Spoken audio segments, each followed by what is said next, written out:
paghubog sa sariling passion at talento.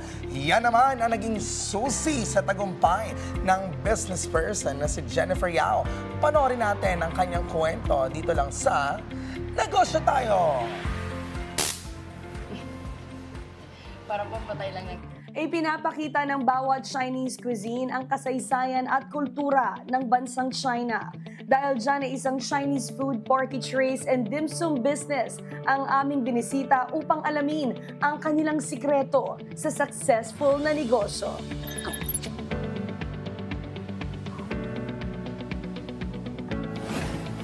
Alright, to start off, can you tell us more about your business journey? I started mga 8 years ago.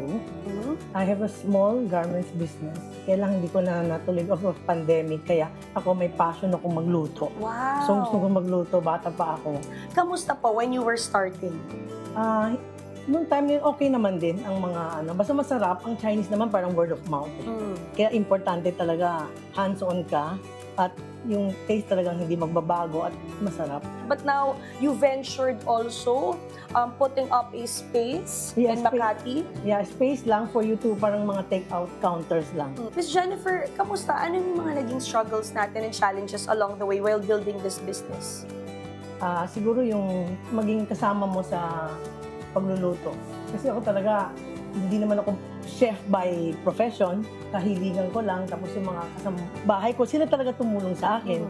If you don't mind, Miss Jennifer, how much is your starting capital for this? So I started 20. 20,000 and you just nakuha na agad ang ROI. Oh, yes. Para naman po sa mga kanegosyo natin who would also like to enter business like this, would you have any business tips for them? Kailangan, gusto mo talaga magluto, saka hindi mo iaasa yung mga ganyan. Kasi minsan, hindi ka pasukan ng tao. At least you know how to do about it. Kailangan alam mo lahat.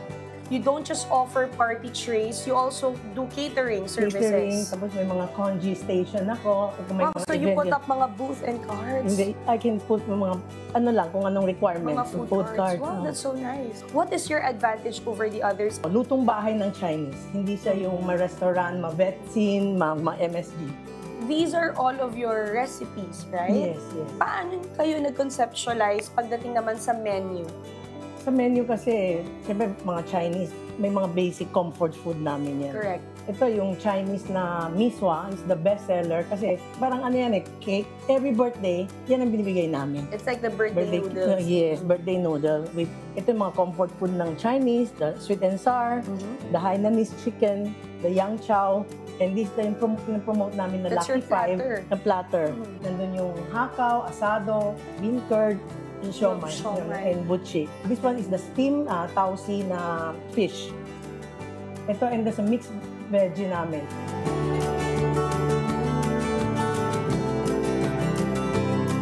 Miss Jennifer, why do you think yung mga Pilipino dapat magnegosyo tulad ninyo? Like ngayon, yung economy natin, hindi na natin masasabi.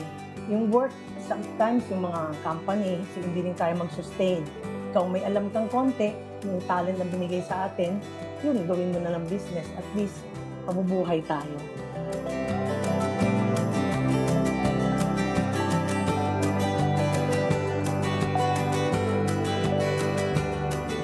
Ang bawat karanasan ay may aral na dapat nating tandaan.